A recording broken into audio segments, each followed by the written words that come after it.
जय श्री कृष्णा।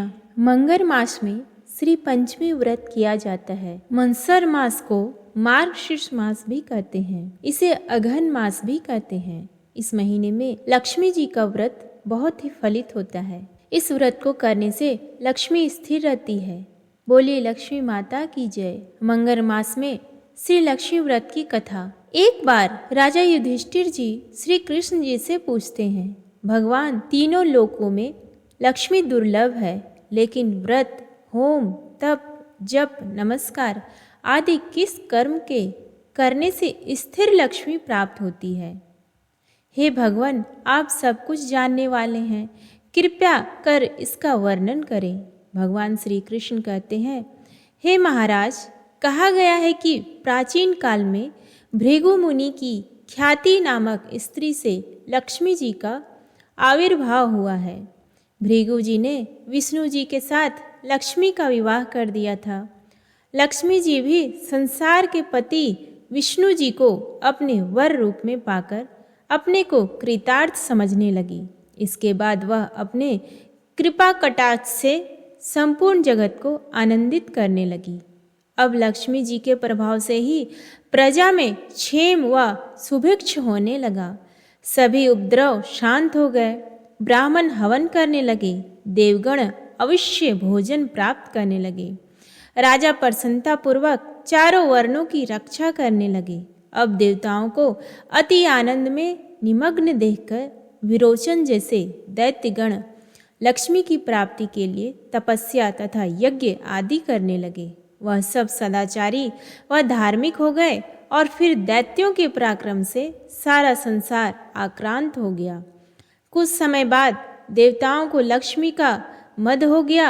अब वह शौच, पवित्रता, सत्यता और सभी उत्तम आचार भूलने लगे। देवताओं को सत्य, शील तथा पवित्रता से रहित देखकर लक्ष्मी जी दैत्यों के पास चली गई और देवगण श्री विहणी को हो गए। दैत्यों भी लक्ष्मी जी को पाने पर बहुत गर्व से भर गए और वह कहने लगे, मैं ही देवता हूँ, मैं ही यज्ञ हूँ, मैं ही ब्राह्मण हूँ, संपूर्ण जगत मेरा ही स्वरूप है। ब्रह्मा, विष्णु, इंद्रादि सब मैं ही हूँ। इस तरह से दैत्य अहंकार से युक्त होकर अनेकों प्रकार से अनर्थ करने लगे। अब अहंकार से मति भ्रष्ट दैत्यों की भी यह दशा देख लक्ष्मी जी व्याकुल हो क्षीर सागर में चली गई। क्षीर सागर में लक्ष्मी जी के प्रवेश करने से तीनों लोग श्री विहीन होने से निस्तेज हो गए। अब देवराज इंद्र ने अपने गुरु बृहस्पति से पूछा, महाराज, कोई ऐसा व्रत या अनुष्ठान बताएं जिसके करने से पुनः स्थिर लक्ष्मी जी की प्राप्ति हो जाए। इंद्रराज की बात सुनकर बृहस्पति जी कहते हैं, हे देवेंद्र, मैं आपको अत्यंत गोपनीय श्री पंचमी व्रत का विधान बतलाता हूँ, जिसे करने से आपका अभिष्ट सिद्ध होगा। ऐसा कहकर देवगुरु बृहस्पति ने देवराज इंद्र को श्री पंचमी व्रत करने की सारी विधि बतलाई। बृहस्पति जी के कहे अनुसार इंद्र ने इस व्रत का विधिवत आचरण किया। देवराज इंद्र को यह व्रत करते हुए देख विष्णु आदि सभी देवता, दैत्य, दानव, गंधर्व, यक्ष, राक्षस, सिद्ध, विद्याधर, नाग, ब्राह्मण, ऋषिगण तथा राजागण सभी यह व्रत करने लगे। कुछ काल तक यह व्रत करने पर उत्तम बल और तेज पाकर सभी ने विचार किया कि समुद्र को मथ कर लक्ष्मी और अमृत को ग्रहण करना चाहिए। इस विचार के आने पर देवता तथा असुरमंदर पर्वत को मथानी दही मथने वाली और वासुकी नाग को रस्सी बनाकर समुद्र मंथन करने लगते हैं। मंथन करने पर सबसे पहले शीतल किरणों वाले उज्ज्वल चंद्रमा प्रकट होते हैं। उसके बाद देवी लक्ष्मी प्रकट होती है। लक्ष्मी जी के कृपा कटाक्ष को पाकर सभी देवता और दैत्य परम आनंदित होते हैं। भगवान विष्णु ने इस श्री लक्ष्मी पंचमी का व्रत किया था, जिसके परिणाम से देवी लक्ष्मी ने भगवान विष्णु के वक्षस्थल का आश्रय ग्रहण किया।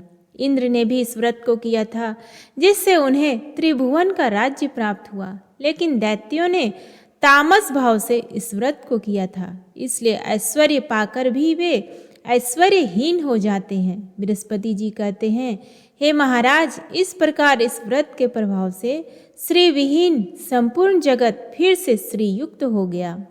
महाराज युधिष्ठिर सारी कहानी जानने के बाद कहते हैं, यदुत्तम, यह श्री पंचमी व्रत किस विधि से किया जाता है, इसे कब आरंभ किया जाता है और कब इसका परायण होता है, कृपा आप सब विस्तार से बताएं। भगवान श्री कृष्ण कहते हैं, हे महाराज, यह व्रत मार्गशीर्ष मास मंगसर अथवा अघन मास की शुक्ल पक्ष की पंचमी को किया जाता है।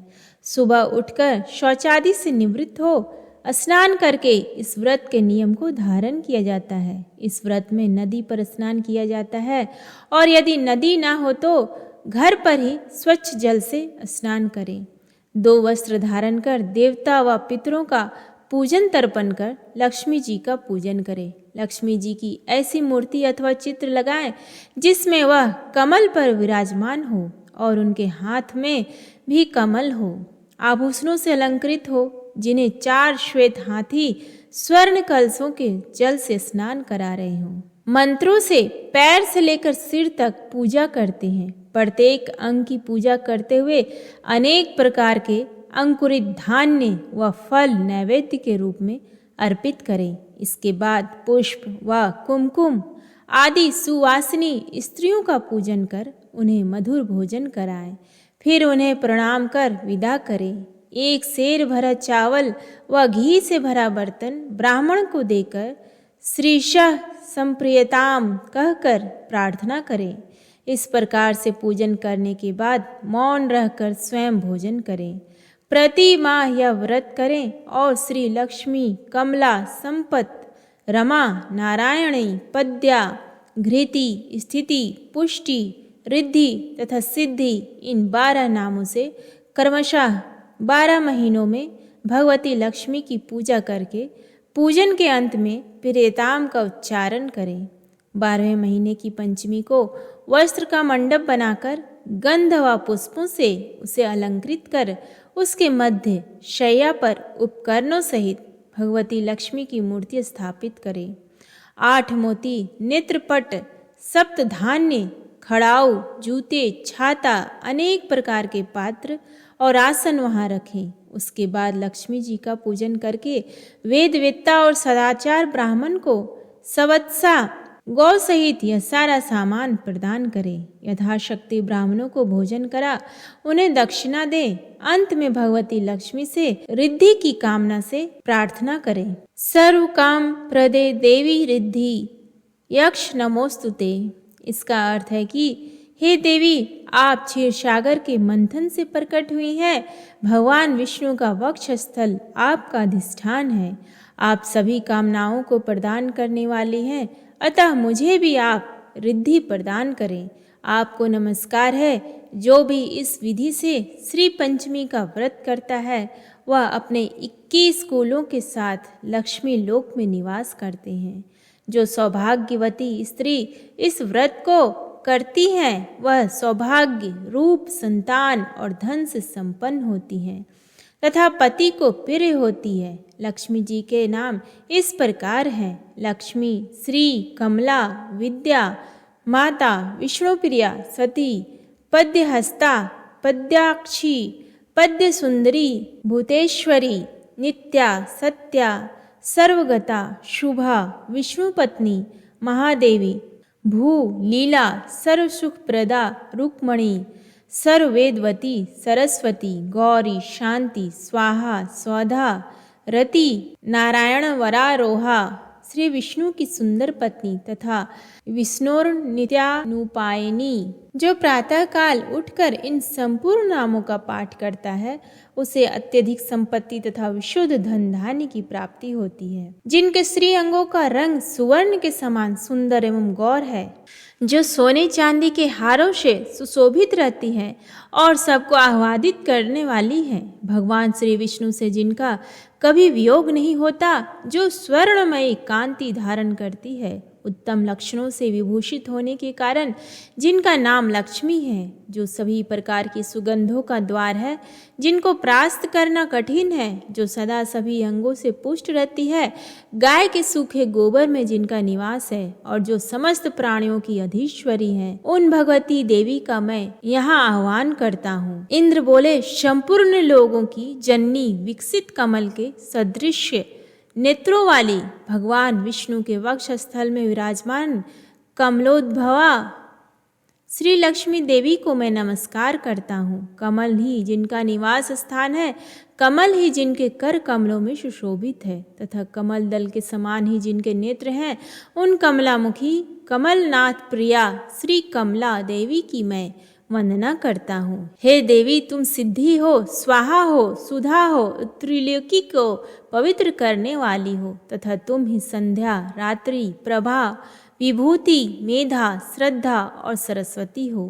हे शोभने, यज्ञ विद्या, महाविद्या और गुह्य विद्या तुम ही हो। हे देवी, तुम ही मुक्ति फल दायिनी आत्मविद्या हो। हे देवी, अन्वेक्षकी, वेद त्रयी, वार्ता और दंड नीति भी तुम ही हो। तुम ही ने अपने शांत और उग्र रूपों से यह समस्त संसार व्याप्त किया हुआ है। हे देवी, तुम्हारे बिना और कौन ऐसी स्त्री है जो देव देव भगवान गदाधर के योगी जन चिंतित सर्व यज्ञमय शरीर का आश्रय पा सके। हे देवी, तुम्हारे छोड़ देने पर संपूर्ण त्रिलोकी नष्ट प्राय हो गई थी, अब तुम्ही ने उसे पुनः जीवन दान दिया है। हे महाभागे, स्त्री, पुत्र, गृह, धन, धान्य तथा सुहृद ये सब सदा आप ही के दृष्टिपात से मनुष्यों को मिलते हैं। हे देवी, तुम्हारी कृपा दृष्टि के पात्र पुरुषों के लिए शारीरिक आरोग्य, ऐश्वर्य, शत्रु पक्ष का नाश और सुख आदि कुछ भी दुर्लभ नहीं है। तुम संपूर्ण लोगों का माता हो तथा देव देव भगवान हरि पिता हैं। हे माते, तुमसे और श्री विष्णु भगवान से यह सकल चराचर जगत व्याप्त है। हे सर्वपावनी, हमारे कोष, गोष्ठ, गृह, भोग सामग्री, शरीर और स्त्री आदि को आप कभी न त्यागे, अर्थात इनमें भरपूर रहे। यही विष्णु वक्ष स्थल निवासिनी हमारे पुत्र, सुहृद, पशु और भूषण आदि को आप कभी न छोड़े। हे अमले, जिन मनुष्यों को तुम छोड़ देती हो उन्हें सत्व, मानसिक बल, सत्य, शौच, शील आदि गुण भी शीघ्र ही त्याग देते हैं। तुम्हारी कृपा दृष्टि होने पर तो गुणहीन पुरुष भी शीघ्र ही शील आदि संपूर्ण गुण तथा कुलीनता व ऐश्वर्य आदि से संपन्न हो जाते हैं। हे देवी, जिस पर तुम्हारी कृपा दृष्टि है वही प्रशंसनीय है, वह सूरवीर और पराक्रमी ही है। हे विष्णु प्रिय, हे जगत जननी, तुम जिससे विमुख हो उसके तो शील आदि सभी गुण तुरंत अवगुण में बदल जाते हैं। हे देवी, तुम्हारे गुणों का वर्णन करने में तो ब्रह्मा जी की रचना भी समर्थ नहीं है, फिर मैं क्या कर सकता हूँ। अतः हे कमल नयने, अब मुझ पर प्रसन्न हो और मुझे कभी न छोड़ो। पद्या मेरे मस्तक की रक्षा करे, हरि प्रिया कंठ की रक्षा करे, लक्ष्मी नासिक की रक्षा करे, कमला नेत्र की रक्षा करे, केशवकांता केसों की, कमलाया कपाल की, जगत जननी दोनों कपालों की और संपत प्रदा सदा स्कंद की रक्षा करें। ओम श्री पद्याय स्वाहा, वक्षस्थल को सदा सुरक्षित रखें। श्री देवी को नमस्कार है, वे मेरे कंकाल तथा दोनों भुजाओं को बचाएं। ओम ह्रीं श्री लक्ष्मी नमः, चीरकाल तक निरंतर मेरे पैरों का पालन करें। ओम ह्रीं श्री नमः स्वाहा, नितम भाग की रक्षा करें। ओम ह्रीं श्रीं क्लीं महालक्ष्मी स्वाहा, सब ओर से सदा मेरा पालन करें। श्री लक्ष्मी जी की आरती। विष्णु प्रिया सागर सुता, महिमा परम्पार, सुख संपत्ति धन धान्य से भर दो माँ भंडार। ओम जय लक्ष्मी माता, मैया जय लक्ष्मी माता, तुमको निश दिन सेवत, तुमको निश दिन सेवत, हरि विष्णु विधाता। ओम जय लक्ष्मी माता। उमा रमा ब्रह्माणी तुम ही जगत माता, सूर्य चंद्रमा ध्यावत नारद ऋषि गाता। ओम जय लक्ष्मी माता, दुर्गा रूप निरंजन सुख संपत्ति दाता। जो कोई तुमको ध्यावत रिद्धि सिद्धि धन पाता। ओम जय लक्ष्मी माता, तुम पाताल निवासिनी, तुम ही शुभ दाता। कर्म प्रभाव प्रकाशिनी, भव निधि की त्राता। ओम जय लक्ष्मी माता, जिस घर में तुम रहती सब सद्गुण आता। संभव हो जाता मन नहीं घबराता। ओम जय लक्ष्मी माता, तुम बिन यज्ञ न होवे, व्रत न कोई पाता।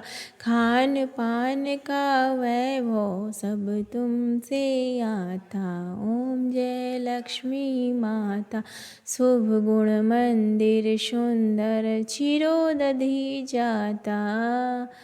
रतन चतुर्दश तुम बिन कोई नहीं पाता। ओम जय लक्ष्मी माता, हाँ लक्ष्मी जी की आरती जो कोई जन गाता।